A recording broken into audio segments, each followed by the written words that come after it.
As mentioned in my moon base video, the 2020s is shaping out to be a very exciting decade for space exploration.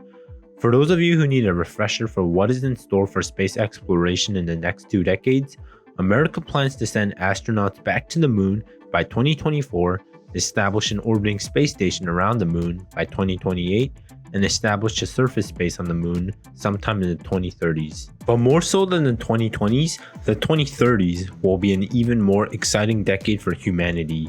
This is because humanity will not only be colonizing the moon, but will also be working on exploring and then colonizing Mars as well. Far more distant than the moon, Mars is a more challenging target to colonize and explore because astronauts and later settlers going to Mars have to deal with the fact that there's only an opportunity to go from Earth to Mars or vice versa once every 2 years because of the fact that Mars' position in the solar system is usually very far from Earth, except for the short months-long period of time every 2 years. And even then, Mars is still 33.9 million miles away from Earth, or a 7 months long journey in a modern liquid or solid fuel rocket. As such, unlike the moon, I believe that setting up even an initial Mars base will take about a decade after we have first sent humans there, as we will only be able to send rockets there in 2-year intervals. As such, if the moon base video were to take place sometime in the mid-2030s, this video will take place between the years of 2035 and 2045. As mentioned in the moon base video, we can use the moon and the various launch pads that will be there in the near future to launch SpaceX Starships to the Red Planet. And yes, I believe that the SpaceX Starship will be the vehicle of choice in launching humans to the Red Planet because its reusability will make it very cost efficient. First and foremost, supplies would initially be ferried from the Earth to Mars. The initial few astronauts who land on Mars will have all their food and water brought with them from Earth, and they will settle near the poles where there is ice. Likewise, they will drill the surface of Mars to get access to the subterranean water that Mars contains. Water will be the first resource colonists on the Mars base will need because it can be used to make breathable oxygen, drink as drinking water, and to water future crops with. However, since Martian soil is so full of toxic perchlorates, Martian farmers will actually be importing a large amount of soil from Earth to begin their Martian farms. From there, the Martian settlers will build hydroponic vertical farms to feed themselves, because meat will not be an option as there is simply not enough land and soil to grow the feed needed to keep livestock alive. The next thing this young Mars base will need is a way to defend its residents against radiation exposure.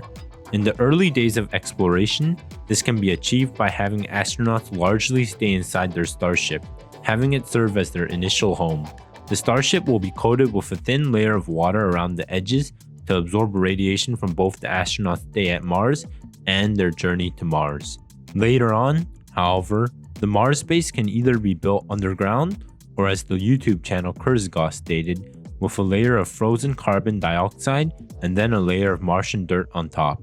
Either way, the initial Mars base will not look like domes often shown in science fiction, but more like caves, either underground or on the surface. The next thing the Mars base will need is power. Initially, nuclear fission power will be the only option. As such, astronauts will bring miniaturized nuclear reactors to Mars to power their Mars base. This is because there is not enough sunlight reaching Mars' surface for solar power, not enough heat in Mars' interior for geothermal power, and not enough atmospheric activity for wind power. However, the initial reactors and radioactive materials will need to come from Earth, because there is simply no radioactive materials lying around on Mars for energy generation. This is unlike the moon, which has plenty of helium-3 lying around for people to mine for fusion reactions. Later on, however, once nuclear fusion technology gets developed and miniaturized, and the moon base begins exporting helium-3 in large quantities, I would imagine that the Mars base will also change its energy supply to nuclear fusion instead of nuclear fission. Another problem the Mars base's initial residents will face is low gravity. Since Mars has only 38% of the Earth's gravity, the Mars base will initially require its inhabitants to exercise regularly to prevent their bones from decaying and their muscles from atrophying. However, later on, we can utilize the rotating living quarters in order to create artificial gravity on the base. Unfortunately, Mars will not be as profitable of a venture as the Moon will be because there has not been any high-demand exportable metals or minerals discovered on the red planet. In fact, the growing Mars base and later colony will require metal resources from asteroid mining to support itself. However, this is largely speculation due to a lack of scientific investigation of the geology of Mars' surface.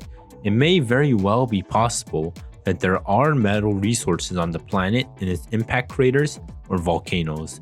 But once again, more scientific investigation of the red planet will have to be conducted in order to confirm whether that will be the case or not. Last but not least, humanity's first Mars base will face the problem of Mars dust.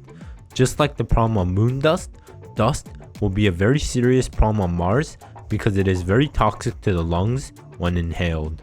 As such, just as Kurzgesagt suggested, and as we mentioned in the moon base video, we can have astronauts hook up their spacesuits to the base when entering the base and slip in and out of their spacesuits when leaving the base, thus allowing the spacesuit to never enter the base at all.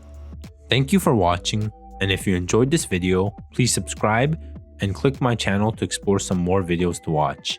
Also, please check out my Discord page at the description below and become a Patreon. Finally, please check out either my video on why the 21st century won't belong to China or Clear Space 1, humanity's first attempt on cleaning up space junk.